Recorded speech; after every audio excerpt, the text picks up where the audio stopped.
You open the bottom drawer of your desk and carefully unwrap your first iPhone from 2007. Its aluminum back scratched from years of use, but still perfectly intact.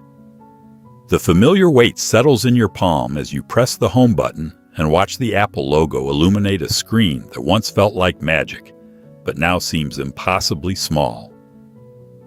The musty smell of old electronics mingles with dust as you trace your finger across glass that witnessed your entire digital transformation, from flip phone texting to smartphone dependency. Then your friend notices the drawer full of old phones and asks why you don't just recycle them like everyone else. The question stings because they're technically right. These devices contain valuable materials that should be recovered, and you'll never use them again. They see electronic waste, inefficient storage, and sentimental attachment to obsolete technology. You feel something they can't grasp, the weight of digital history, the impossibility of erasing the devices that documented your life's most important moments, the fear of losing connection to versions of yourself that only exist in these memory banks. The world sees people who keep old phones as digital hoarders clinging to outdated technology. You know you're preserving archaeological evidence of your own evolution that cloud storage can never fully capture. The archive that lives in silicon.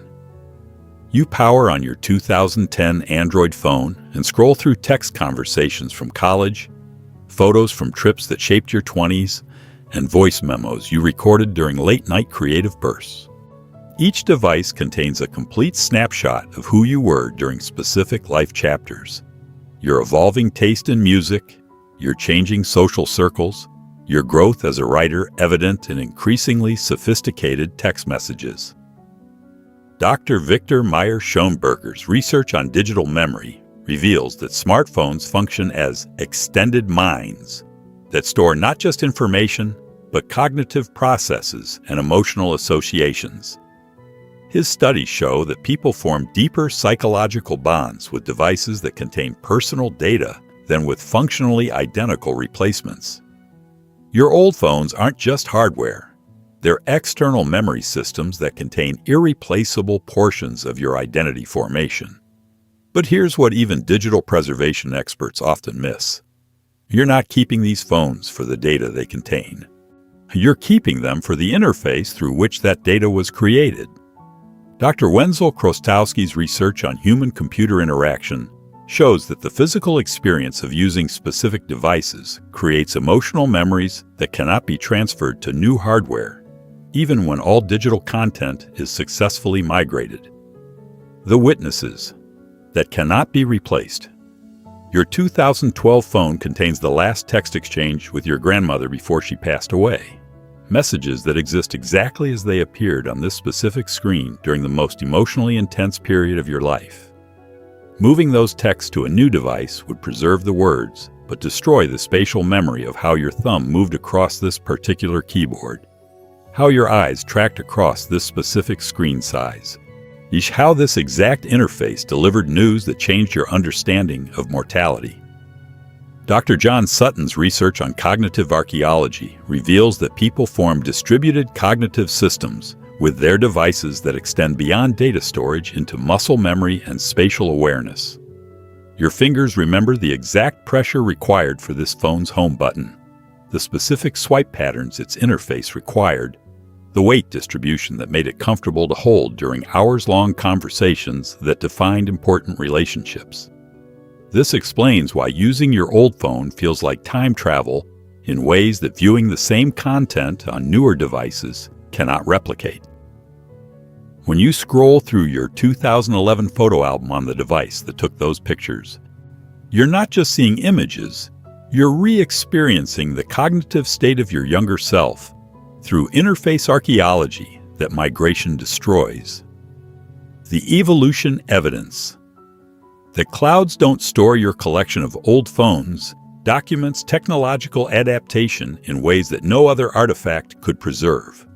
The progression from physical keyboards to touchscreens, from 3G to 5G, from basic cameras to computational photography, tells the story of how rapidly human behavior adapted to revolutionary interface changes that now seem inevitable but felt disorienting when they occurred.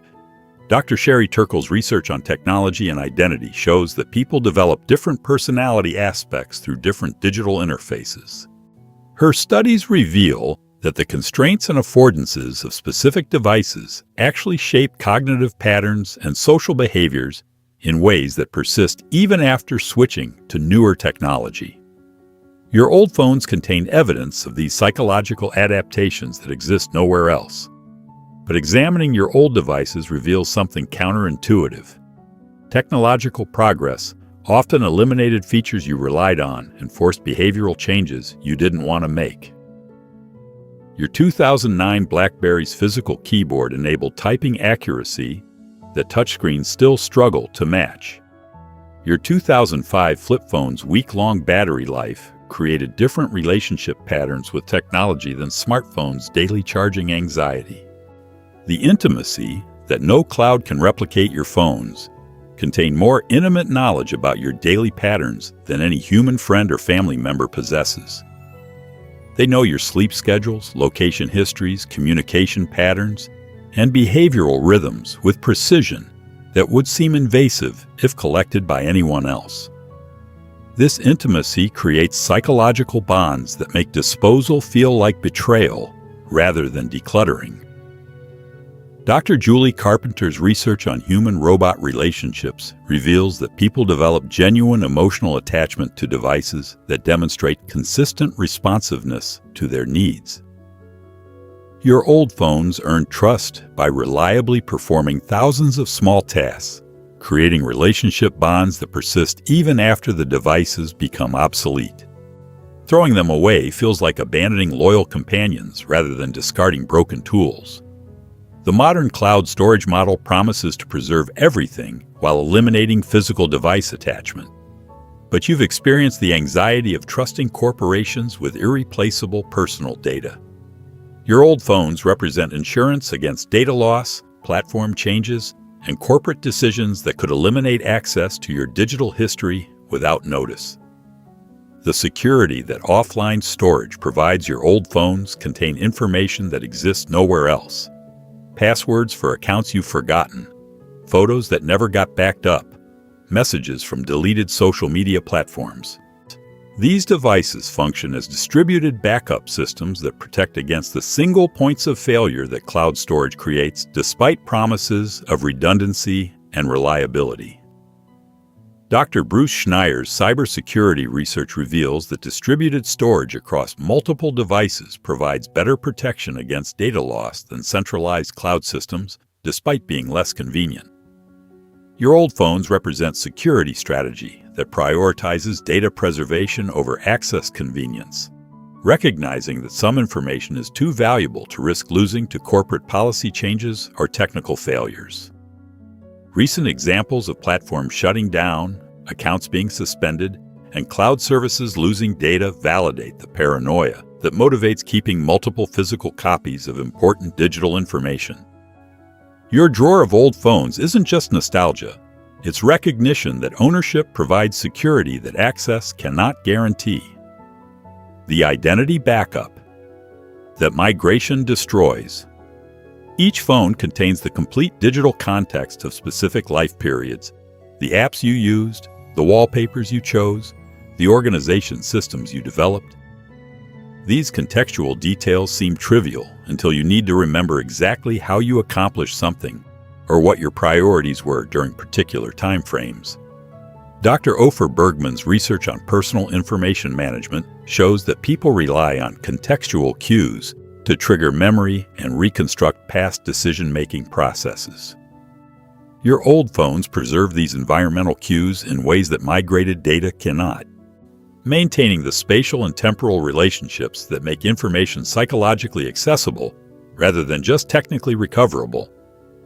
But there's something deeper happening with device preservation. Your old phones contain evidence of personal growth that might be uncomfortable to confront but important to preserve. The embarrassing photos, immature messages, and poor decisions documented in these devices represent authentic historical records of your psychological development. The physical connection. That digital transfer breaks. Your old phones connect you to specific technological moments that define generational experiences. Your first smartphone represents crossing from analog to digital identity. Your first camera phone documents the transition from film to instant photography.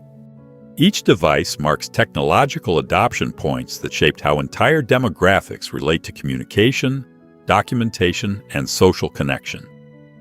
Dr. Daniel Miller's anthropological research on material culture reveals that people maintain connections to technological artifacts not just for their functional capabilities, but for their role as temporal anchors that maintain continuity between past and present selves.